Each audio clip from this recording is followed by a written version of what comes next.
seated. Announcements.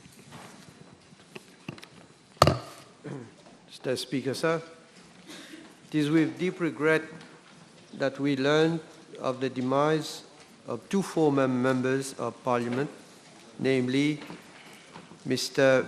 Vijayanathan Venkatasamy, on 12 December 2021 at the age of 87, and Mr. Mohammed Feroz Abdullah on 9th of April 2022 at the age of 51. Mr. Speaker, sir, Mr. Vijayanathan Venkatasamy was born on 21st of July 1934 in Rosehill.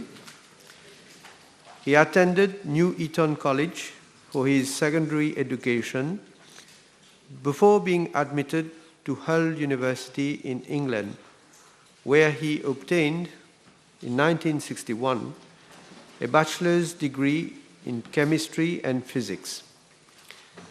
In the same year, he became principal of New Eton College, a post which he held until 1980. Mr. Venkatasamy ran for the general election in 1976 for constituency number 19, Stanley and Rosehill, under the banner of the MMM, and was elected third member. In December 1978, he also ran for the municipal council election for Beaubassin-Rosehill and served as mayor of the council until April 1979. In 1977, he was appointed member of the Public Accounts Committee and later acted as chairperson of the committee. In January 1981, he became parliamentary secretary for the Ministry of Finance, a post he held until June 1981. In 1982, Mr. Venkatasamy ran for the general election in the same constituency under the banner of Parti de l'Alliance Nationale, but was not elected. Mr. Speaker, sir, may I request you to kindly direct the clerk of the National Assembly to convey the deep condolences of the Assembly to the members of the bereaved family of late Mr. Vijayanathan Venkatasamy.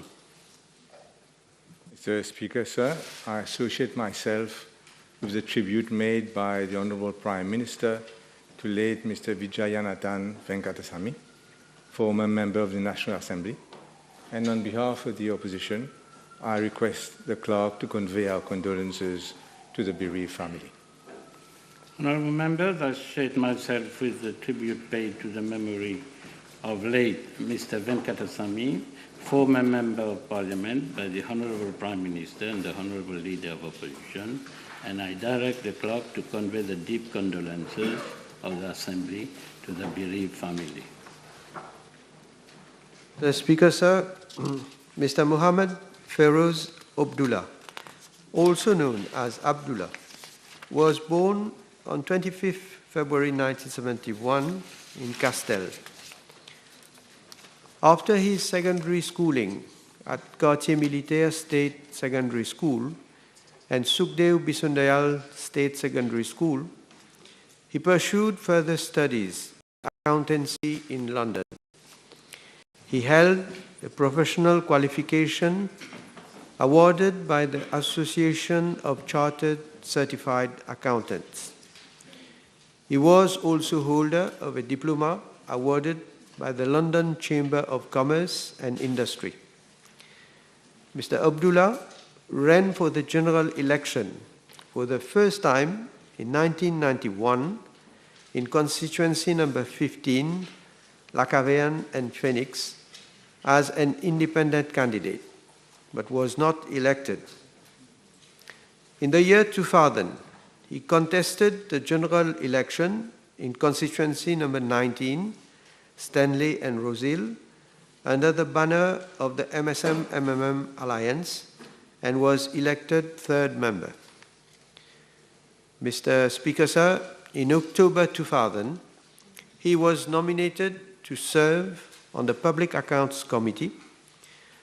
On 8th of May 2002, he was appointed as member of the Select Committee on Funding of Political Parties. On 7th of September 2004, he was nominated to serve the Select Committee on the Trust Fund for the Soroptimist Daycare Center for the Elderly Bill.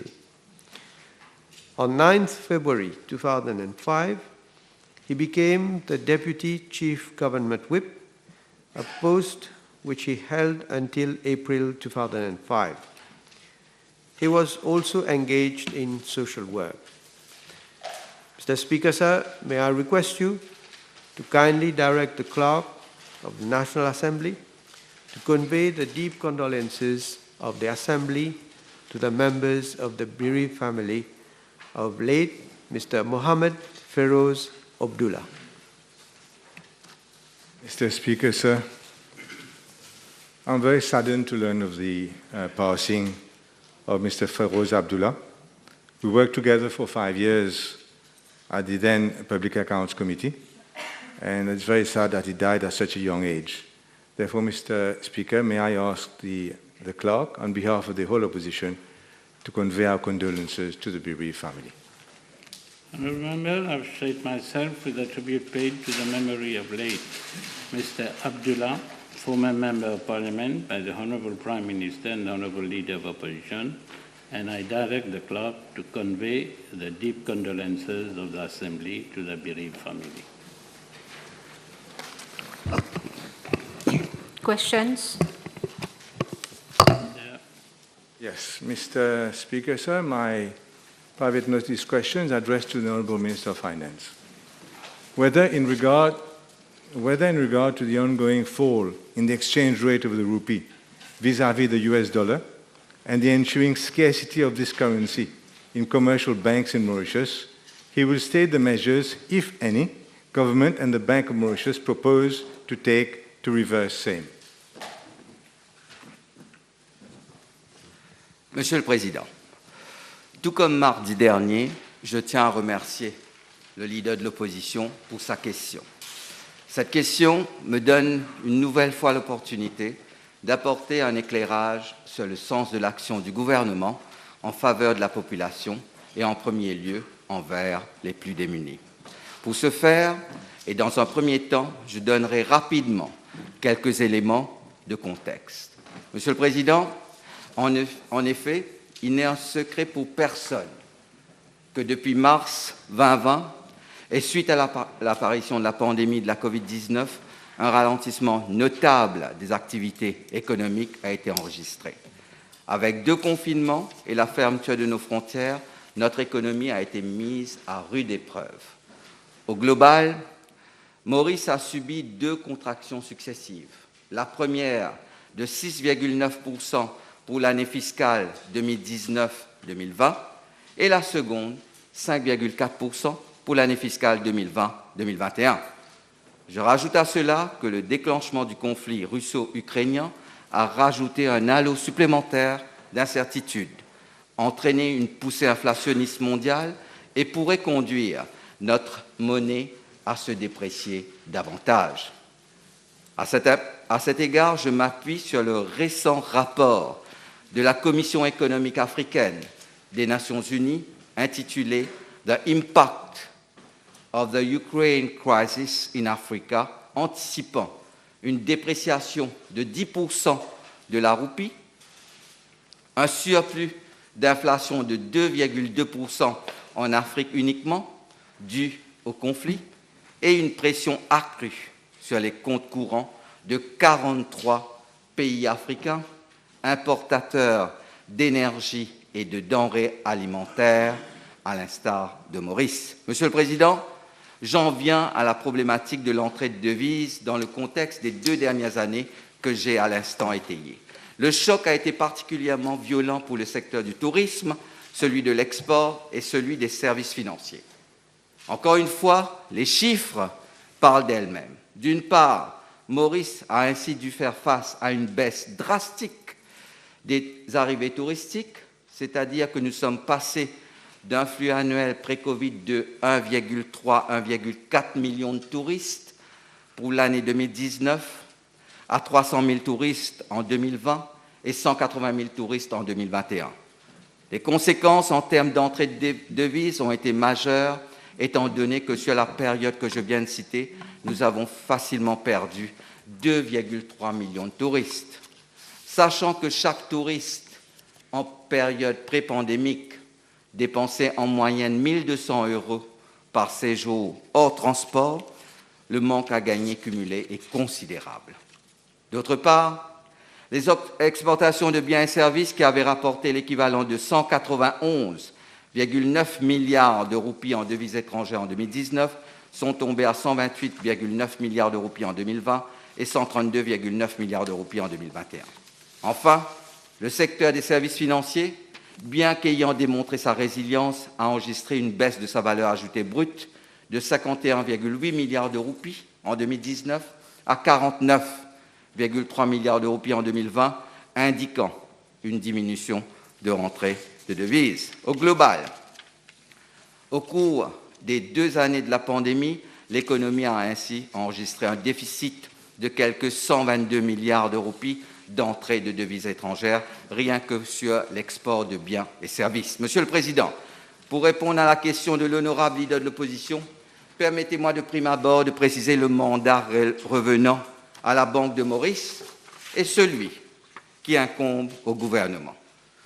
Conformément à la section 4 de la Bank of Mauritius Act, la Banque de Maurice est l'entité en charge et en toute indépendance de conduire la politique monétaire et celle des taux de change. Elle seule en est le décisionnaire. Je cite, « The bank is entrusted inter alia with the responsibilities to conduct monetary policy and manage the exchange rate of the rupee, taking into account the orderly and balanced economic development of Mauritius. » En vertu de son mandat et pour faire face au déficit d'entrée de devises étrangères, j'ai été informé par la Banque de Maurice que cette dernière a vendu quelques 2,9 milliards de dollars américains sur le marché depuis le début de la pandémie, c'est-à-dire en mars 2020.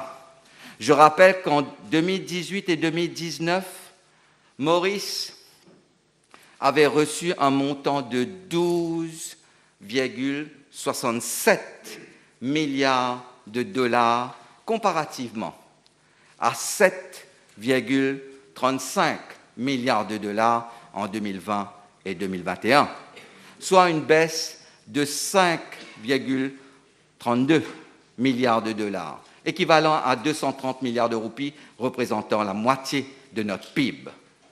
L'approvisionnement régulier du marché en devises étrangères par la Banque de Maurice, qui est en charge de la conduite de la politique monétaire, a permis de limiter les perturbations du fonctionnement normal du marché des changes, et cela en conformité avec le régime de change flottant comme qualifié par le Fonds monétaire international. Au vu des perspectives relatives aux performances encourageantes du secteur touristique et en tenant en compte la tendance inflationniste mondiale, la Banque de Maurice a également porté à ma connaissance qu'elle est intervenue sur le marché à hauteur de 25 millions de dollars à un taux apprécié de 43,15 roupies contre 43,25 roupies lors de sa dernière intervention. Monsieur le Président, je vais maintenant élaborer sur la stratégie déployée et les mesures implémentées par le gouvernement pour soutenir le pouvoir d'achat de la population et aussi la monnaie. Premièrement, la réouverture totale de nos frontières en octobre 2021, dans le respect des protocoles sanitaires, a bien entendu été une étape importante pour assurer la reprise franche et durable des entrées de devises. Ce nouveau souffle, c'est la bouchée d'oxygène dont nous avions besoin pour atteindre les objectifs que nous nous sommes fixés. Deuxièmement, le gouvernement, sous l'impulsion de notre Premier ministre, a travaillé d'arrache-pied pour faciliter les affaires à Maurice et maintenir l'excellente réputation de la juridiction comme un centre financier international. Je pense notamment à la sortie de Maurice des listes du GAFI, de l'Union européenne et du Royaume-Uni. Une excellente nouvelle pour l'économie, tant en termes de croissance, d'emploi que d'entrée de devises étrangères. Troisièmement, et sans porter préjudice à la viabilité de notre dette, le gouvernement a également contracté plusieurs prêts concessionnels en devises étrangères. Ces prêts, aux conditions avantageuses et qui plus est, souvent accompagnés de subventions, ont permis de faire entrer les devises étrangères sur le marché local. Quatrièmement, notre stratégie pour faciliter l'entrée des devises étrangères s'est orientée vers l'ouverture de notre économie aux investisseurs expatriés, notamment les seniors. Les budgets 2021 et 2021-2022 ont fait la part belle à la silver economy. Je rappelle qu'il est estimé que chaque retraité expatrié à Maurice amène au pays une moyenne de 9 000 $ par individu, sur la base d'une résidence de 6 mois par an à Maurice.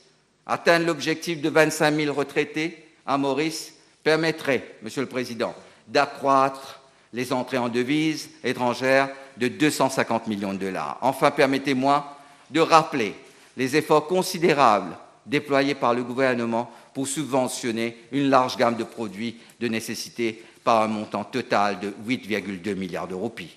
Monsieur le Président, selon la Banque de Maurice, notre monnaie s'est dépréciée de 7,6% en 2020 et 9,2% en 2021. Au regard du contexte historique, la valeur de notre roupie aurait pu être plus largement affectée. Ce qui me fait donc poser la question de la dépréciation de la roupie à l'honorable leader de l'opposition quand lui et ses amis étaient au pouvoir en 2006 et 2014. Une période caractérisée au niveau mondial par une expansion exceptionnelle, à savoir une croissance forte de 3,6% en 2014 et surtout une inflation faible, très faible, de 2,9% en 2014, sans pandémie, sans guerre, ni perturbation de la chaîne d'approvisionnement. Aurait-il cherché à délibérément dévaluer la roupie en 2012 ? La population se souviendra qu'à cette époque, le leader de l'opposition, alors ministre des Finances, avait pris la décision non conforme d'injecter 100 millions de $ dans le but explicite de dévaluer notre roupie. En 2012, alors que l'économie mondiale se portait bien, qu'il n'y avait pas de confinement ni de crise de la Covid-19 et que le secteur du tourisme, avec près d'1 million de visiteurs, apportait des devises étrangères et que le niveau de l'export de biens et services s'établissait à 188,6 milliards de roupies, la roupie a pourtant été dévaluée de 29,9 roupies pour le dollar en 2011 à 31,2 roupies en 2012, la livre sterling de 46,7 roupies à 50,3 roupies et l'euro de 39,4 roupies à 40,9 roupies. Ainsi, en 2005 et 2014, la roupie a été dévaluée de 11,2 roupies par un gouvernement qui se souciait peu du pouvoir d'achat des Mauriciens, en particulier de celui des plus vulnérables. Je conclus en rappelant aux leaders de l'opposition que pour comprendre le présent et pour préparer le futur, nous devons à chaque fois analyser le passé. Monsieur le Président, notre budget alloué à l'État-providence, notre welfare state, était de seulement 48 milliards de roupies en 2014. Aujourd'hui, malgré la pandémie, malgré la crise, malgré la récession, ce gouvernement, porté par l'humanisme du Premier ministre, a fait doubler le budget du welfare state pour l'amener à plus de 93 milliards de roupies en 2021-2022. En y ajoutant le Wage Assistance Scheme et le Self-Employed Assistance Scheme, ce montant dépasse largement la barre des 100 milliards de roupies que nous avons retournés à la population. Ces chiffres démontrent la solidarité du gouvernement, de ce gouvernement, que ce gouvernement fait preuve envers la population. Merci, Monsieur le Président. Thank you, Mr. Speaker. Firstly, just quickly, because of the vast upset in the population, anger in the population about what is happening in the country, I'm going to stick to what is happening this year and forward. But just to remind you that there was hardly any depreciation when I was Minister of Finance, 2 rupees over 3 years. Now, I'm going to go back to 2019. He was appointed on November 2019 as Minister of Finance. In the short space between November 2019 and March 2020, the Mauritian rupee depreciated 8%. That is at 3 times more monthly rate than during the COVID period. So, if we are to believe him that it is only COVID that has led to depreciation, which is 1/3 of before COVID, tell us then why the rupee was depreciated as soon as he assumed office of 8% over just 5 months. Monsieur le Président, je reviens sur ce que j'ai dit précédemment, c'est que la politique monétaire et la politique des taux de change est le domaine réservé de la Banque de Maurice. Et je me permets de répondre. Et nous, moi en tant que ministre des Finances, et nous en tant que gouvernement, il n'y a pas eu d'intervention directe de l'État pour faire dévaluer la roupie, comme ça a été le cas dans le passé et sous l'ancien ministre des Finances, qui est l'honorable membre de l'opposition actuellement. Merci, Monsieur le Président. I thought you would have learned this lesson of last week. People out there in Manhattan and in number 12, they want answers now. So I'm going to ask the Honourable Minister. He's accepted the 8% depreciation when he joined office. Now I'm going to ask him. Order. I'm going to ask him whether he has looked at the experience of Seychelles, of Maldives, very similar to us, even South Africa, where today their currencies have already revalued to the pre-COVID level. Now, if Seychelles, Maldives, South Africa can do it, what is the problem, what is wrong with Mauritius? Je répète encore une fois, Monsieur le Président, je ne vais pas relire toute ma réponse, Monsieur le Président.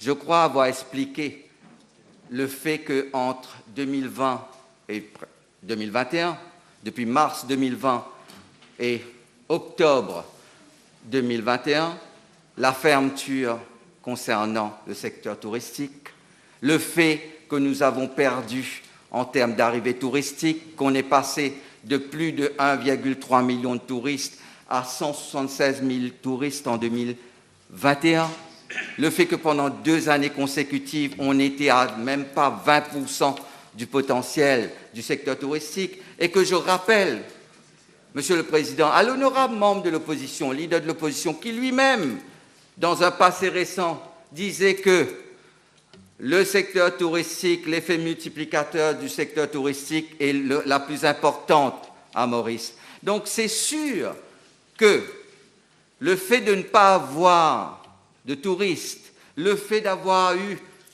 les problèmes concernant les listes, l'inclusion de Maurice sur la liste de Gafi, tout cela a pesé lourd sur l'entrée des devises à Maurice. Et c'est une question d'offre et de demande. Si nous n'avons pas assez d'entrée de devises, comment faire pour maintenir? Le fait qu'on est dans un régime flottant fait que nous ne pouvons pas aller contre le sens du marché. L'équilibre est déterminé par la Banque de Maurice. Il doit agir en temps et lieu et aussi regarder le futur. Il ne peut pas vider la réserve. C'est pour cela qu'il intervient. Il a intervenu, je pense, je l'ai dit, à hauteur de 2,8 milliards de roupies pour maintenir la valeur de la roupie, pour freiner, on va le dire, la dépréciation qui devait avoir eu lieu à l'époque parce qu'on n'avait que 300 000 touristes et que les frontières étaient fermées, qu'on avait eu 2 confinements et qu'on a subi plus de 15% de contraction économique. Monsieur le Président, nous ne devons pas, je le dis bien ici, faire de la politique. Je ne fais pas de politique. Si vous voulez que j'aille regarder les chiffres du passé, je peux aller regarder les chiffres du passé par rapport à ce que vous avez fait, par rapport à ce que l'honorable leader de l'opposition avait dit concernant la cherté de la roupie à l'époque, attaquant directement le gouverneur de la Banque centrale en disant que la Banque centrale travaillait contre le développement économique et contre la croissance économique. Monsieur le Président, nous, ici, nous devons faire face à la pire crise économique jamais eue lieu jusqu'à présent. Je le répète, la moitié de notre PIB en 2 années. On a perdu la moitié de notre PIB concernant, je le dis, concernant l'entrée des devises étrangères. Pour cela, il doit, Monsieur le Président, il devrait, le leader de l'opposition en tant que comptable certifié, et aussi en tant qu'ancien ministre des Finances, et aussi en tant que ministre du Tourisme, savoir l'impact de la fermeture du secteur touristique due à la pandémie sur notre économie et sur la valeur de notre roupie. Merci, Monsieur le Président. Monsieur le Président, j'ai un grave problème. Je lui pose une question sur la période novembre 2019 à mars 2020. On me répond Covid. Mais il n'y avait pas de Covid à cette époque-là. Et pourtant, la dépréciation de la roupie, la dévaluation de la roupie a été de 8%. Maintenant, Monsieur le Président, j'aurais aimé demander au ministre des Finances, concernant novembre, le IMF Article 4 Report de 2021, il a soulevé cette affaire-là la semaine dernière, disant que le FMI pense que la roupie est surévaluée, et ceci de 30 à 40% sur 1 an. Est-ce que donc le ministre des Finances vient nous dire qu'il est d'accord, puisqu'il a cité le FMI la semaine dernière, qu'il est d'accord avec l'évaluation de la FMI, que la roupie mauricienne est surévaluée de 40%? Je pose la question en français pour que je puisse avoir une réponse, certainement cette fois-ci, ce qui concerne le FMI et votre déclaration dans cette auguste chambre la semaine dernière. Monsieur le Président, j'apprécie énormément que le leader de l'opposition pose la question en français et je l'en remercie pour cette question encore une fois. Bien sûr, nous devons tenir en compte, je le dis bien, les notes du FMI. Mais comme je l'ai dit ici plusieurs fois, nous, en tant que pays souverain, en tant qu'État démocratique, nous recevons les notes, les recommandations, mais nous prenons notre décision en toute indépendance. Le FMI, je ne vais pas revenir dans le passé, là je le réponds. Oui, j'ai entendu 40% de dépréciation, que la roupie est surévaluée de 40%. Mais non, nous n'allons pas suivre les recommandations du FMI. C'est pour cela que je viens de vous le dire, la Banque de Maurice, en toute indépendance, a décidé d'aller vers une politique d'appréciation de la roupie en mettant en perspective les entrées de devises liées au secteur touristique. Il vient de démarrer cette politique parce que maintenant les perspectives concernant le secteur touristique sont saines et qu'on est en train de parler d'une reprise forte des activités touristiques. Pour cela, la Banque de Maurice, selon ses conclusions, ils espèrent qu'il y ait plus d'entrées de devises, donc dès maintenant, ils commencent à anticiper cette hausse au niveau des intrants en devises et d'aller vers une politique d'appréciation de la roupie. Monsieur le Président, l'espoir fait vivre la Banque de Maurice. Very well, but it doesn't feed the population. Mr. Speaker, we know that there's been interventions from the Bank of Mauritius. You mentioned 43.15. A few weeks ago, they sold at 43.10 US dollar. It does, just check your figures.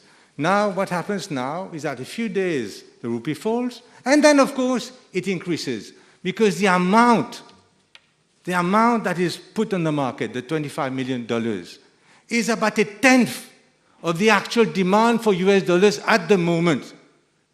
That is the problem. How are you going to satisfy the current actual demand for US dollars? I'm sure you are aware of the pent-up queue that there is for US dollars at the moment. Monsieur le Président, je ne vais pas m'ingérer dans les affaires de la Banque de Maurice. La Banque de Maurice est en train d'intervenir toutes les semaines pour approvisionner les marchés. Et il l'a fait depuis 2020, quand on a fait fermer les frontières. Donc, ils sont en train de faire leur travail. Je ne vais pas m'ingérer, moi, en tant que ministre des Finances, je ne vais pas m'ingérer dans le travail indépendant de la Banque de Maurice.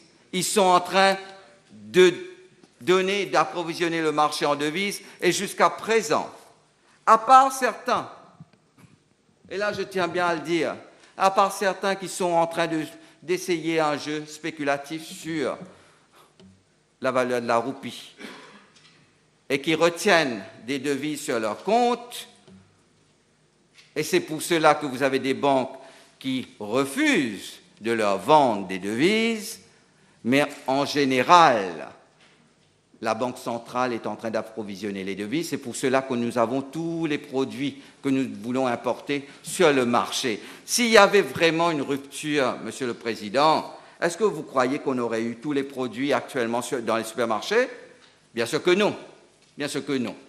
Le fait, cela démontre le fait qu'on ait tous les produits sur les étals, sur les supermarchés, dans les boutiques. Ça démontre qu'il n'y a pas de pénurie de devises. Il y a une demande de la part de certains pour la spéculation, alors même que leurs comptes en devises sont positifs. Ils veulent acheter des devises pour spéculer contre la valeur de la roupie.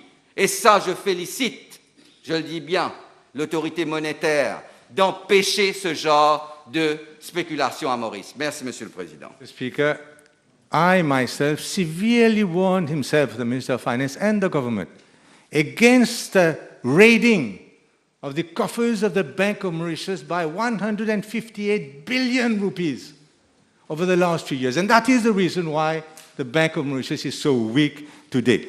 As for hoarding of foreign currency, I would agree with the Minister of Finance, because balances in foreign currency has increased dollars to 834 billion rupees as we speak, Mr. Speaker. Last figures of the Bank of Mauritius, 33% up from last year. So people who receive dollars because they have no trust in this government, because they have no confidence in this government, are keeping the money in US dollars, because you can't blame them with a team like this. So, Mr. Speaker, I'm going to ask the Minister of Finance, en français ou en anglais as you like, tell me what are you going to do to increase confidence in the Bank of Mauritius, where you have depleted the reserves, and in your gestion de l'économie mauricienne. Monsieur le Président, je reviens sur quelque chose qu'il vient de dire concernant la faiblesse de la Banque centrale. Ce genre de remarques, je me demande, moi, personnellement, d'où ça sort, ce genre de remarques.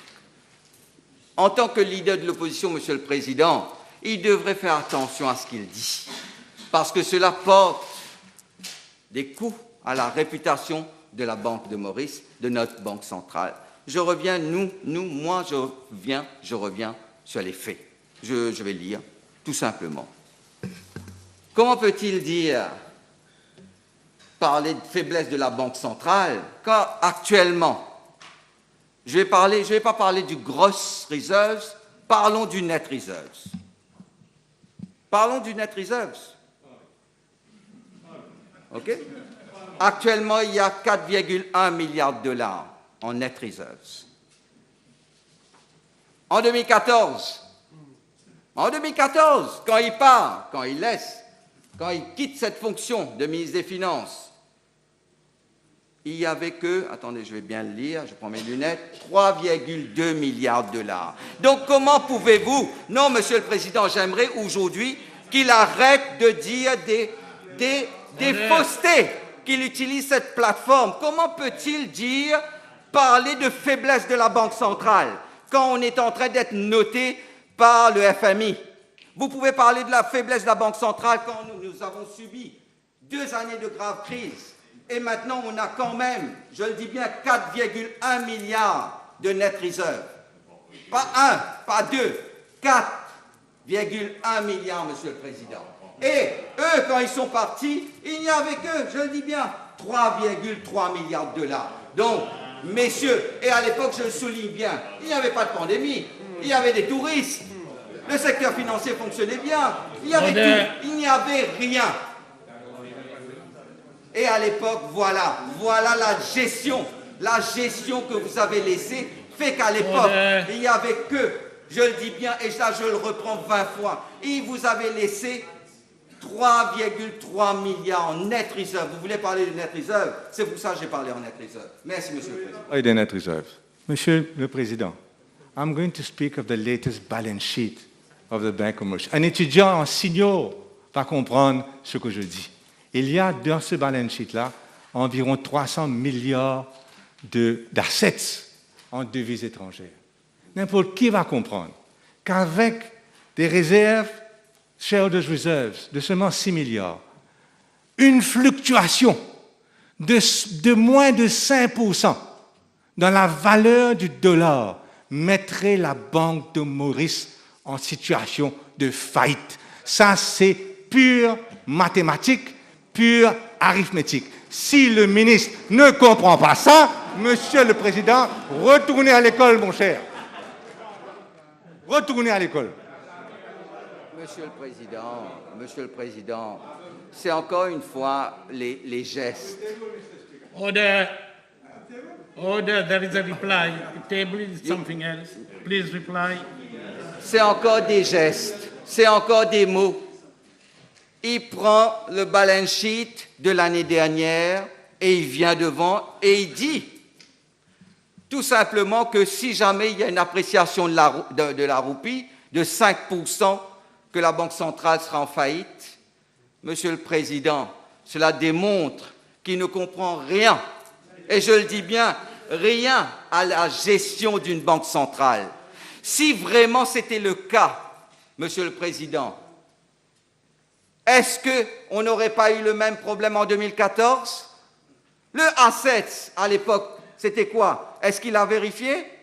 Est-ce qu'il a vérifié? Et s'il y avait... Et je continue dessus. Monsieur le Président, l'appréciation de la roupie dépend de l'offre et de la demande. Nous sommes dans un régime flottant. Il faut qu'il y ait des entrées de devises pour qu'il y ait une appréciation de la roupie. Là, actuellement, au vu de trouver de l'équilibre entre le taux d'inflation et aussi les perspectives futures concernant l'entrée des devises avec les touristes, bien sûr que la Banque centrale a entamé sa politique d'appréciation de la devise parce qu'il peut le faire. Il ne pouvait pas le faire il y a un an de cela. Et ça, j'en parle sous le respect de la Banque de Maurice. Ah, il y a un an de cela, il n'y avait pas de touristes. Il fallait qu'ils trouvent l'équilibre. On ne devait pas entrer dans la catégorie des régimes fixes où on fixe le taux de change. Ça, c'est ce que le leader de l'opposition, à l'époque, voulait faire. Ça, c'est ce que le leader de l'opposition, quand il était ministre des Finances, voulait faire en 2012, quand il a intervenu à hauteur de 100 millions de dollars pour dévaluer la roupie. Pourquoi il n'en parle pas de cette période? Quelle était la raison derrière cette intervention? Pourquoi l'avoir fait à cette époque? Parce qu'il pensait à l'époque que la roupie était surévaluée. Et il avait suivi, lui, Monsieur le Président, les recommandations du FMI qui, dès l'époque, disaient que la roupie était surévaluée. Et lui, il a suivi cette recommandation et il a intervenu. Il a mis 100 millions de dollars, Monsieur le Président. Pour faire quoi? C'est perdu. Cet argent est perdu, ça. Vous mettez 100 millions de dollars simplement pour dévaluer la roupie. Monsieur le Président, je lui demanderai de regarder sa gestion et de venir donner des leçons plus tard. Merci, Monsieur le Président. Time over. Prime Minister's question time.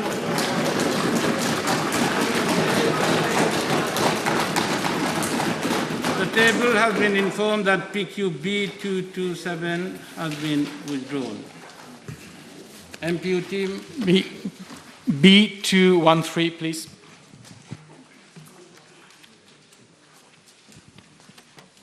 Mr. Speaker, sir, the honourable member will recall that in my reply to parliamentary question B/130 of 6th of April 2021, I highlighted the fact that the composition, powers and mode of operation of a Public Accounts Committee have so far guaranteed its effectiveness and usefulness as the main watchdog of our public finances.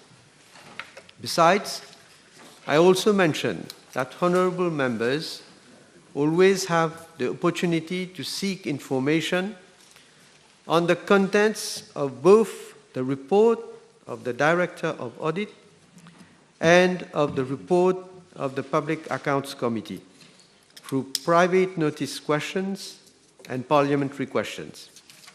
Such an opportunity is exemplified by the number of parliamentary questions addressed at last Tuesday's and at today's sittings to ministers on the contents of both reports.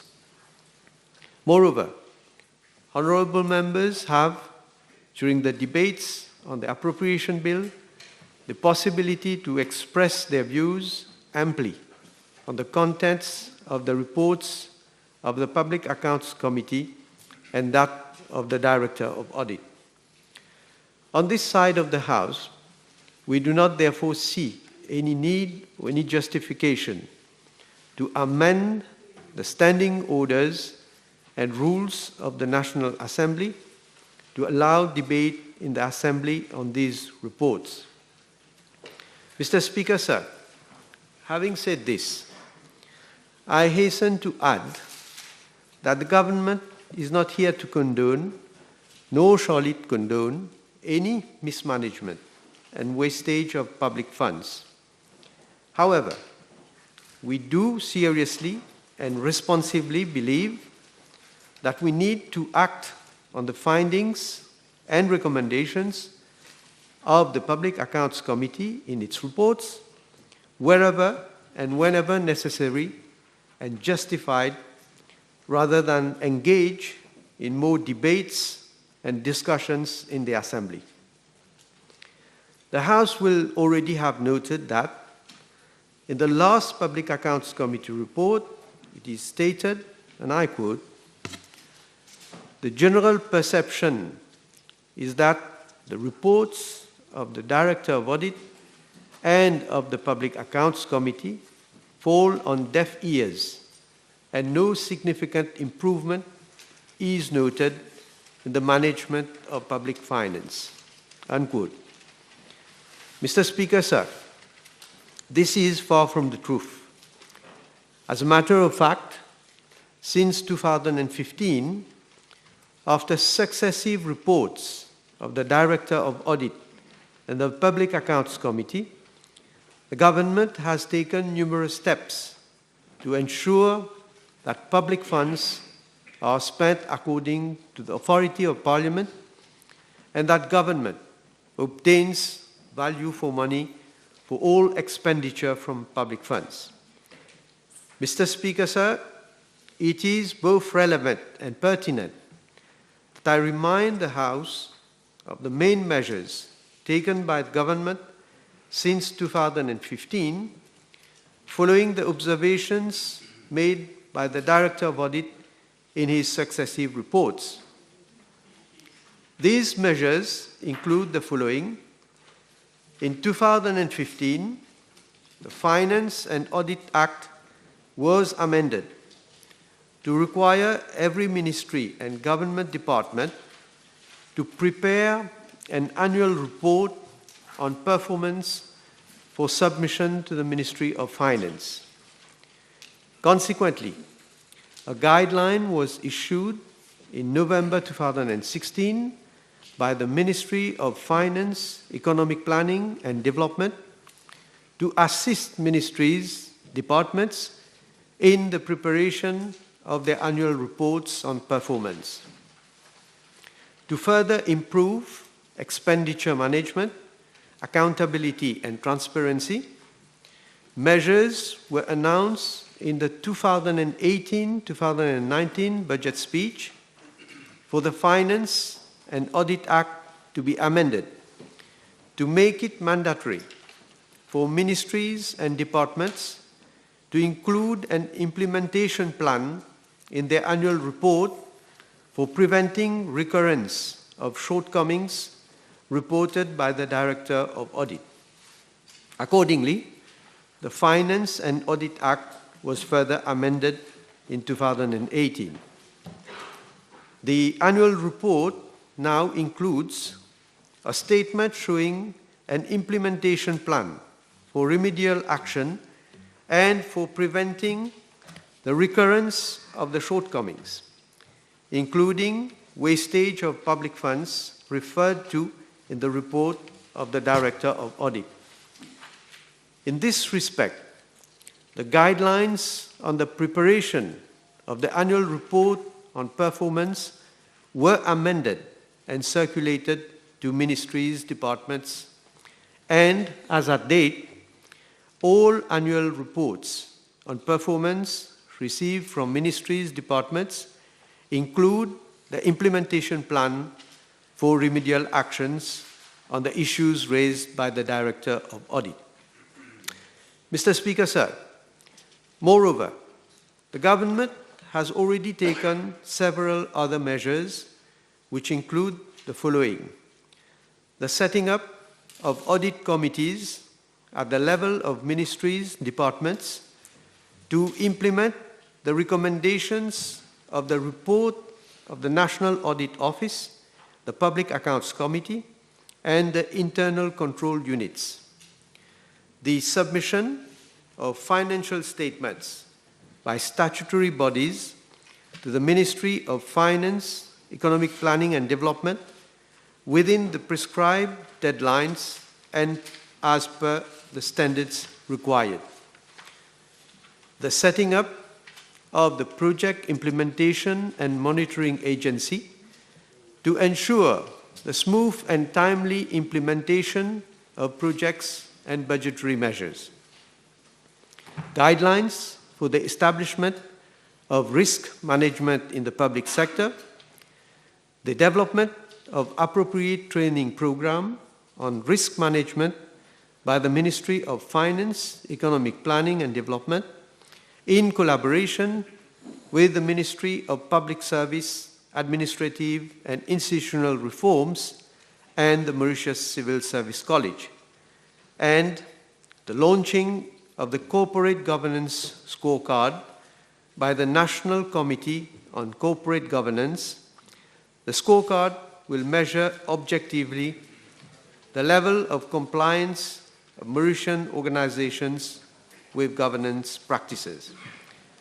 Mr. Speaker, sir, I must point out that the recommendations made in the last report of the Public Accounts Committee are currently being examined by the ministries concerned.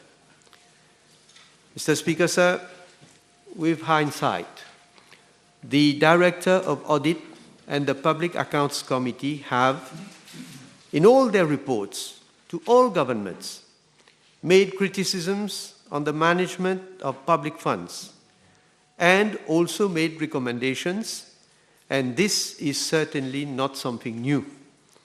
However, what is important is that we accept the criticisms when they are justified, of course, and we take corrective measures so as to improve over time our public sector financial management and accountability framework so that it remains relevant and responsive to present-day requirements and realities.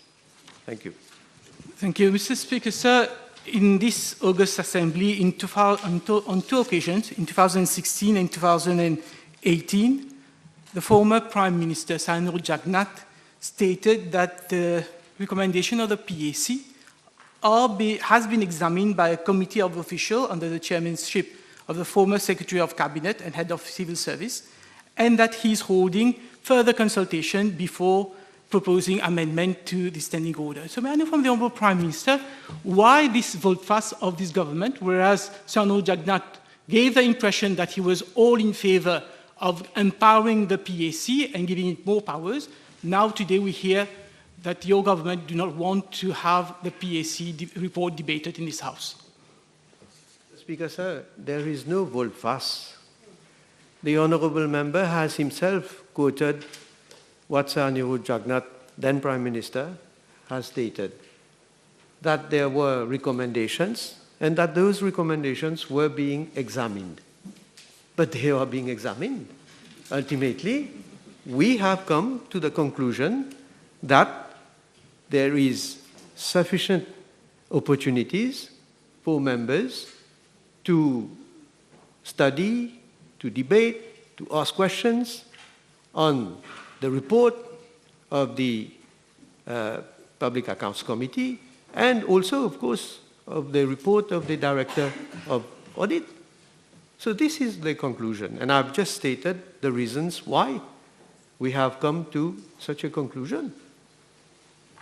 Yes, thank you, Speaker. Can the Honourable Prime Minister state whether there is a follow-up mechanism in place to ensure that the recommendation of the Public Accounts Committee report and that of the Director of Audit are being looked into for their implementation or otherwise? Well, first of all, there is already at the level of the Ministry of Finance a team that looks at the recommendations that are made by the Public Accounts Committee.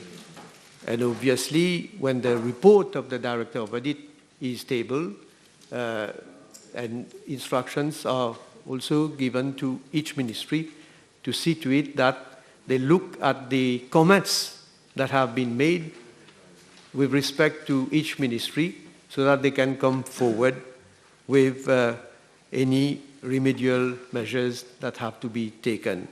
But we also have the Office of the Public Sector Governance, which is set up under the Ministry of Financial Services and Good Governance, and it is mandated to review and monitor the effectiveness of the audit committees that have been set up at the level of ministries and departments. In fact, the audit committees are required to focus on the implementation of the recommendation of the Public Accounts Committee and the Director of Audit. And these audit committees, they have to submit, Mr. Speaker, sir, quarterly reports to the Office of the Public Sector Governance. Thank you, Mr. Speaker. Since we are talking about PSC report, may I ask the Honourable Prime Minister, as pointed out in the last PSC report, where the then Minister of Commerce and Industry gave verbal instruction to civil servants whether in regards to medical procurement of medical supplies, whether there is an inquiry opened up at the level of ICAC or the committee he just mentioned, and as this is a very serious matter, and where matters stand. Mr. Speaker, sir, there are so many serious matters, but I hope a honourable member will look at his standing orders and know which question is relevant to this main question. And don't come to this House and just say anything like blah, blah, blah. Order! Learn your standing orders. Order! Go and learn your standing orders. Order! Honourable Juan, your question is out of order, but I allowed it. It's up to the Prime Minister to answer. And he has told you the truth. And you have to keep quiet and stay within the standing order. Honourable Mia. Yes, Mr. Speaker, every year the Director of Audit and the PAC issue their respective reports highlighting major adverse impact on public finance. And this has been the case for all governments. Therefore, can I ask the Honourable Prime Minister, even if he is not agreeable for a debate of the report of the Public Accounts Committee's report in the House, but at least if he can consider to change our legislation so that those who are found responsible for public misuse of public finance and misappropriation of public finance are brought to task? Mr. Speaker, sir, I am really surprised because probably the honourable member has forgotten about how the PAC works. That is the very one of the very purpose also is for when the Public Accounts Committee has evidence that there is wrongdoing by an officer or by anybody, they can always refer the matter to the relevant authorities for investigation. It's already there. So what is there new to legislate? It is up to committees to, when they have a sufficient element, to refer matters for investigation. Honourable Dulai. Thank you, Mr. Speaker, sir. Can the Prime Minister thus inform the House whether the existing rules and regulations, whether they will be amended to enable appropriate action to be taken against those officers named and mentioned in the report for breach of standard practice or procedures, and thereby ultimately leading to waste of public funds? Thank you. Well, Mr. Speaker, sir, I have just replied to this question that was put.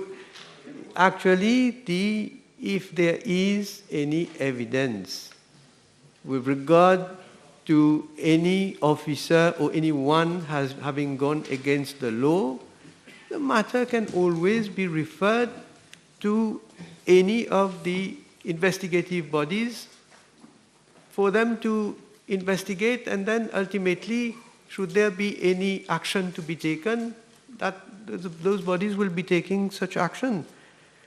Now, I am also told that in case any officer is found to be at fault, well, action, of course, will have to be taken. There's no need for, under the existing rules and regulations, so there's no need for any amendment to the law. And I ask the Honourable Prime Minister if he will consider recommendation of the PAC to the effect that government should come forward with legislation based on SADC model law of public finance management. SADC model law, well, if I can recall, the model law that is being discussed is still in a draft form. There is no such SADC model law. It has not yet been approved. It is being discussed. So maybe if an honourable member can correct me.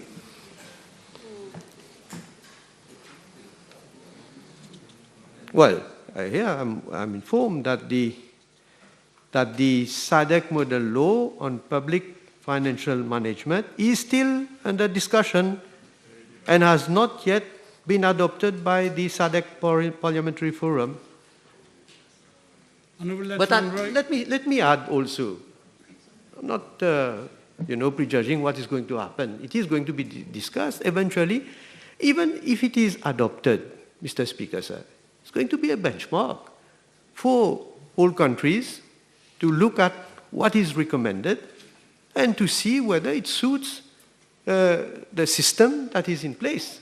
In each country, we must also recognize that in SADC, we have different parliamentary systems also with different practices, if I can call that.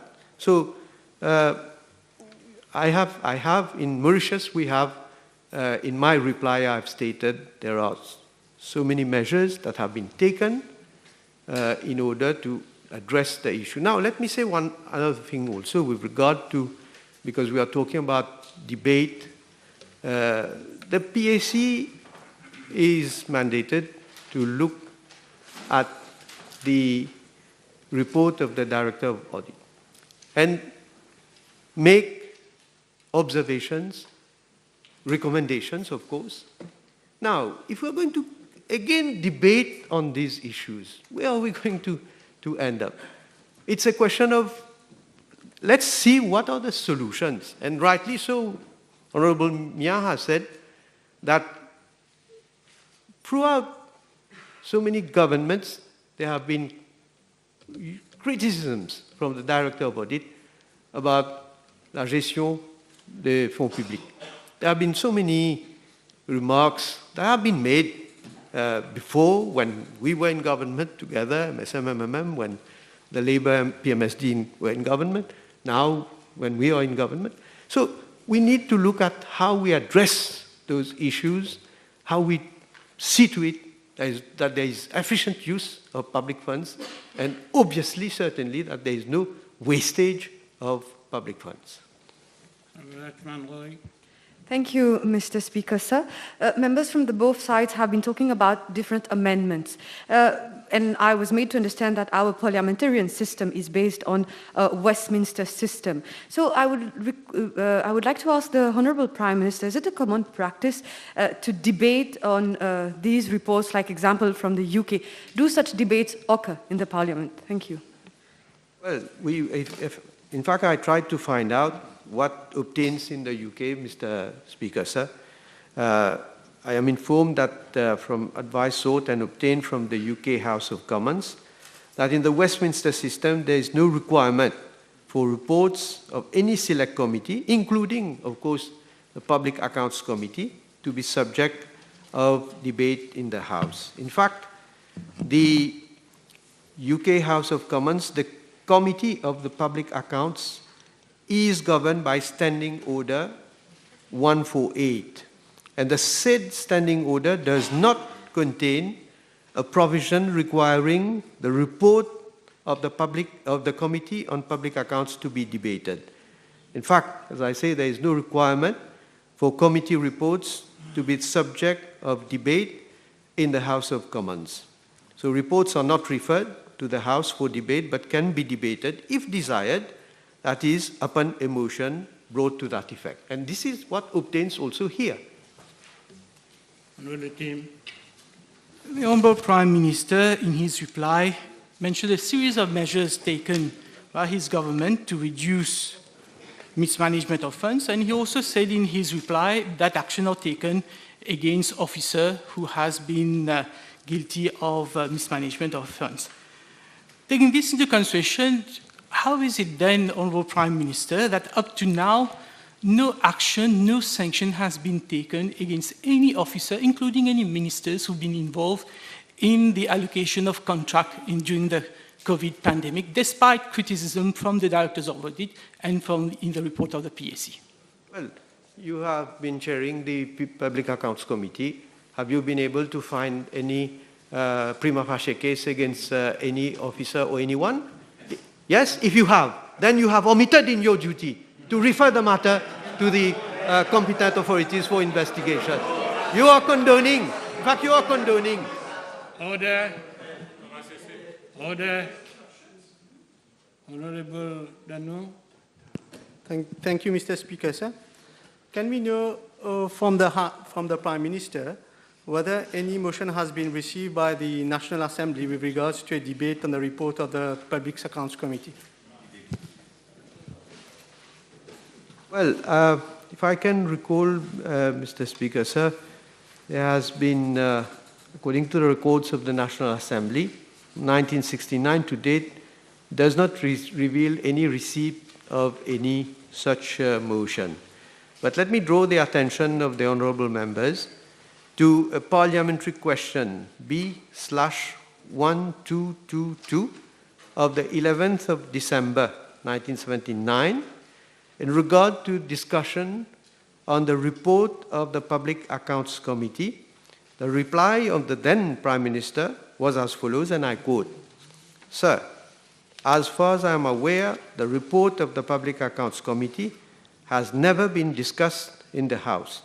The practice has always been for the Ministry of Finance to submit its comments on the report of the chairperson of the Public Accounts Committee, and this practice will continue," end of quote.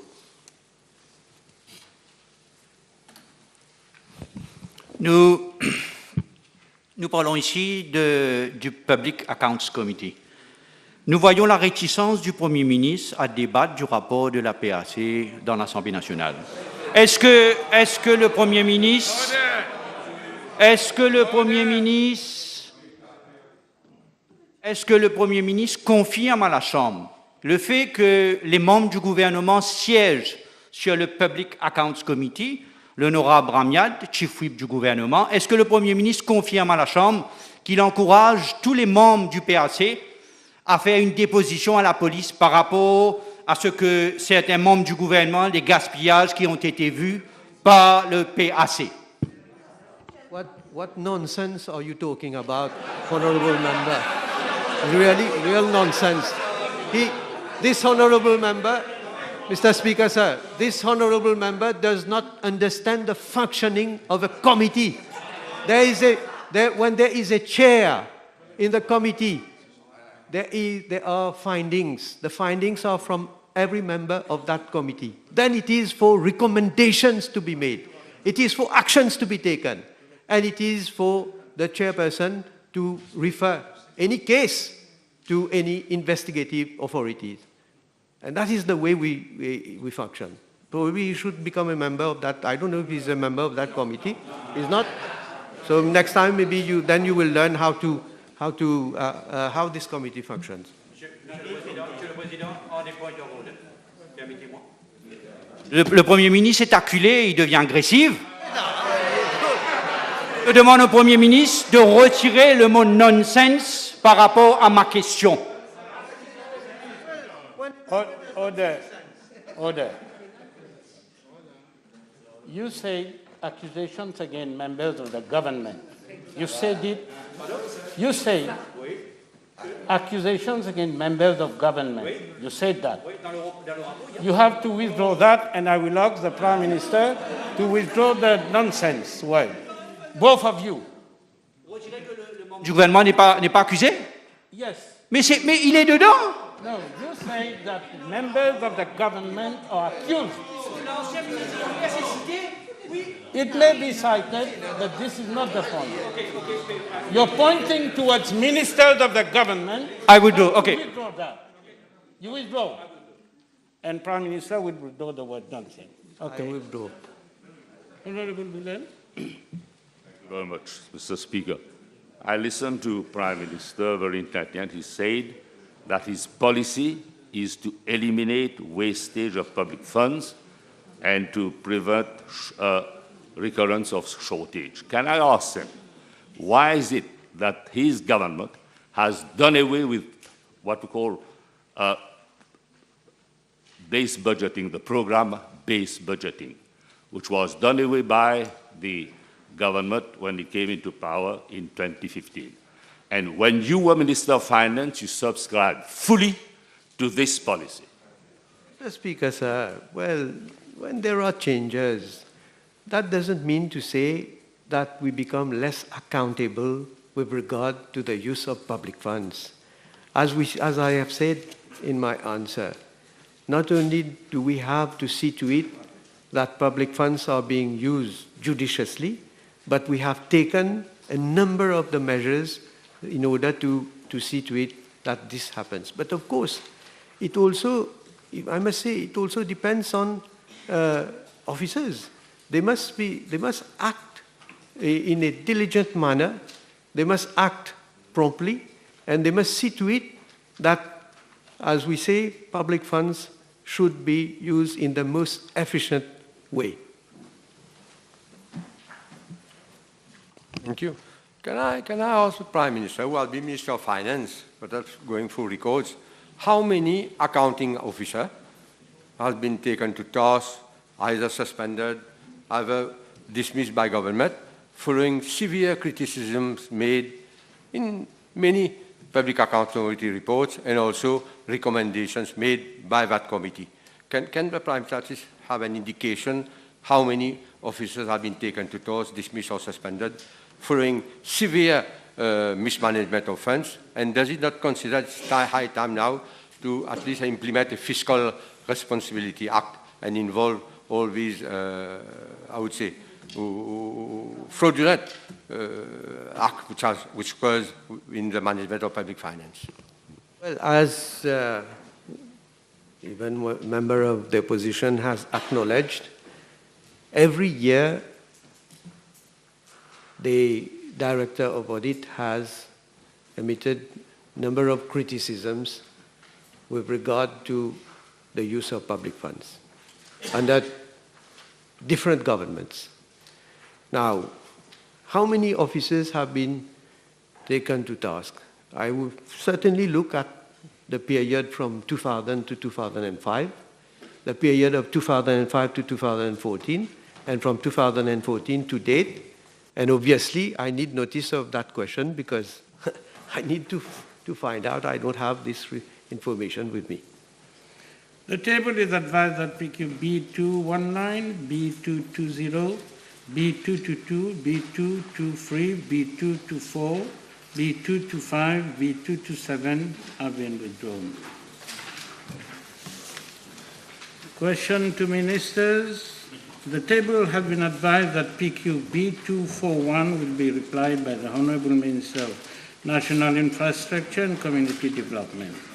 That PQ B250, 259, 265, 283, 291 have been withdrawn. Honourable David. B229.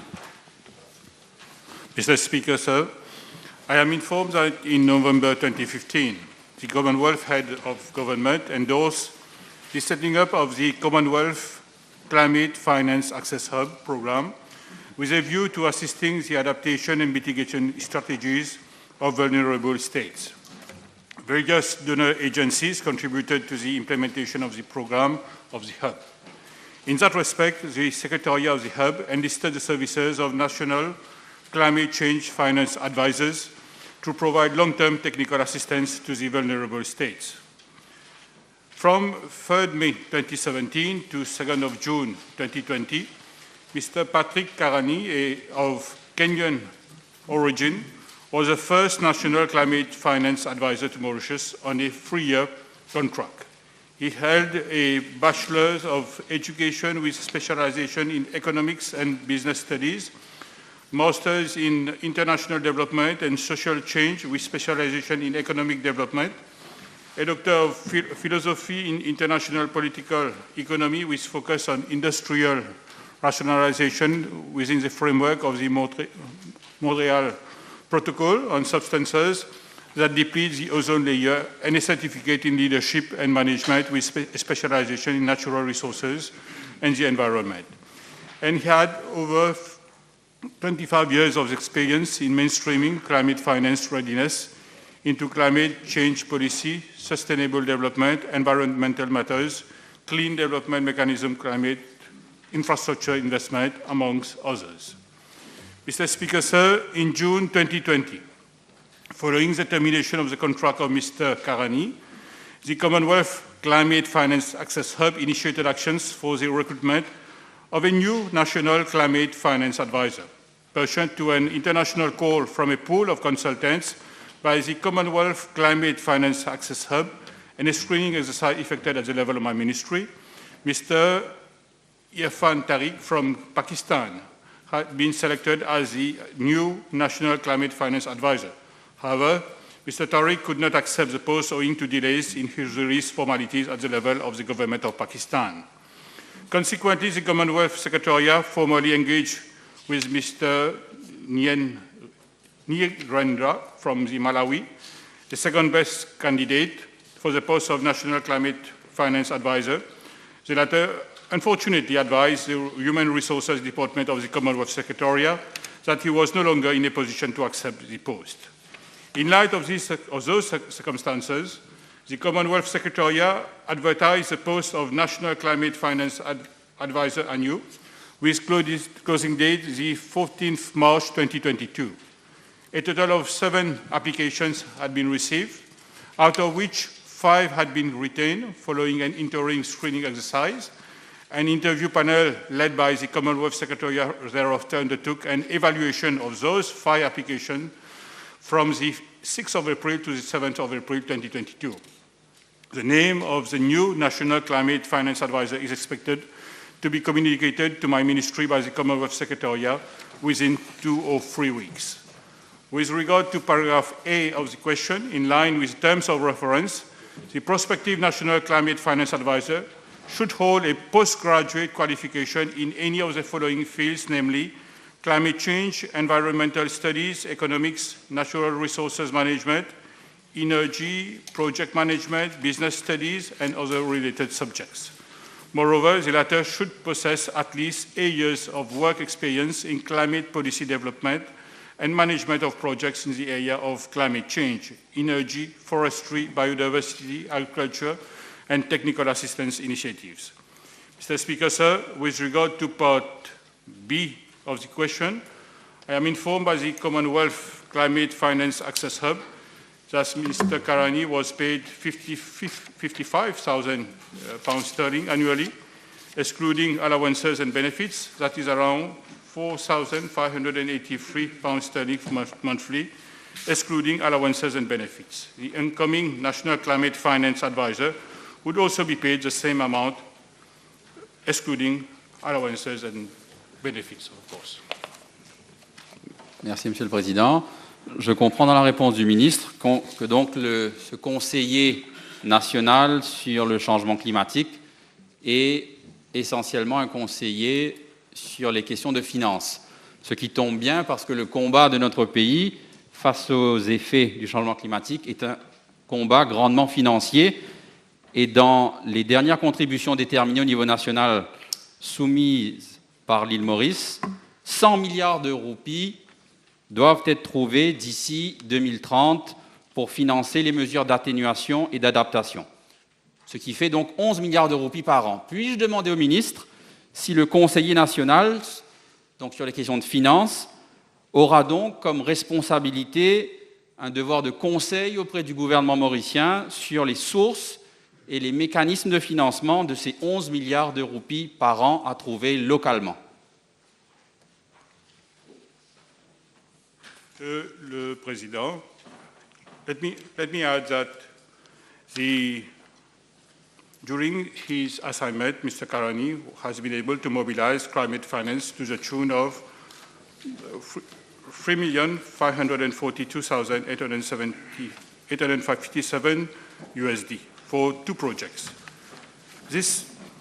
I am giving this information just to say that, yes, the future advisor will bring his contribution for us to have the necessary funds to finance the nationally determined contributions.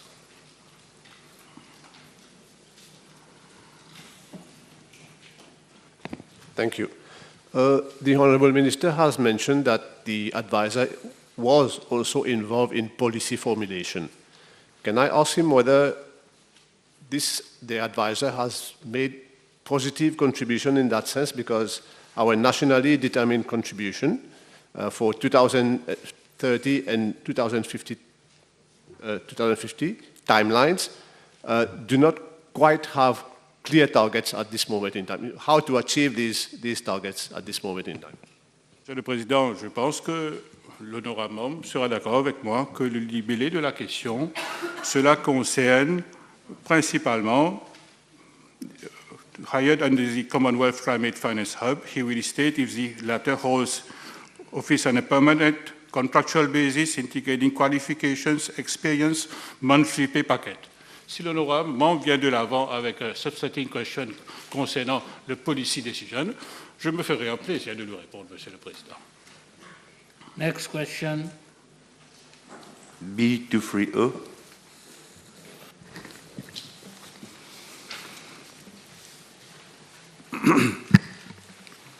Mr. Speaker, sir, I am informed by the Wastewater Management Authority that the region of La Tour-Kénic in Pointe-de-Sable is partly sewered. The NHDC housing estates, Cité Débat Kader, Cité Ilois, CHA estates, and the industrial zone are connected to the public sewer network, while Terrasson is an unsewered area where the inhabitants have an on-site disposal system.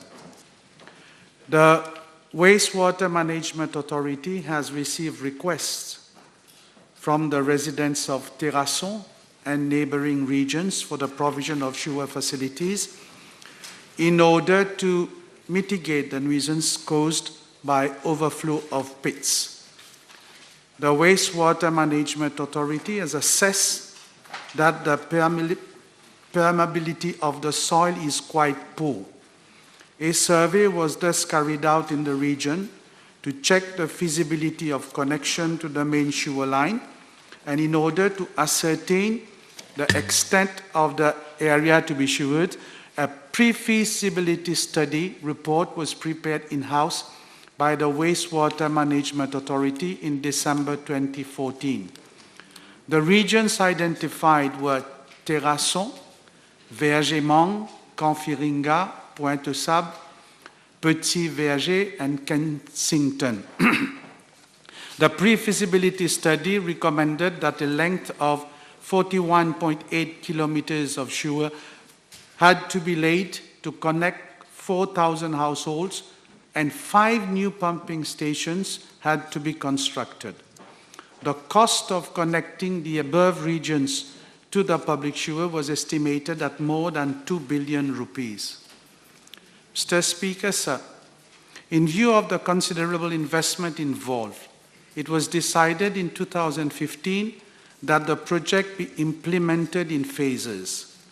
Thus, the region nearest to the existing public sewer network, that is Kensington, was identified as the first phase of the sewer project. The House may wish to note that the sewerage project at Kensington has been completed in September 2018, with 138 houses connected to the public sewer. Moreover, given the acute sanitary and environmental nuisance prevailing at Flat Guillard due to overflow of wastewater from cesspits and septic tanks and complaints received from the inhabitants, the local authority and the sanitary authorities, the Wastewater Management Authority is currently implementing a sewerage project at Flat Guillard. Same is expected to be completed by February 2023. 64 apartments will be connected to the newly constructed sewer network along the municipal roads, namely Avenue des Peupliers, Jacquier, et Olivier Street. Mr. Speaker, sir, with regard to the remaining areas to be sewered, the Wastewater Management Authority will hire the services of a consultant in the next financial year to prepare the phasing of the implementation of the project. The consultant will be required to take into consideration the complexity to sewer the whole region of Pointe-Sable, the upgrading of the Montagne-Jacot wastewater treatment plant, and the construction of new pumping stations, including the upgrading of existing ones, as well as the sanitary situation prevailing at the various areas. Thank you, Mr. Speaker, sir.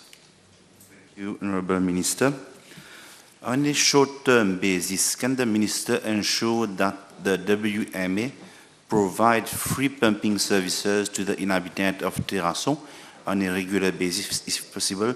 Because at least at the hardship cases of septic tank overflow, I have a picture with me I can table to the Minister that the situation is getting worse at Terrasson and also on the main road at Pointe-Sable, just in the corner of La Tougenic Road.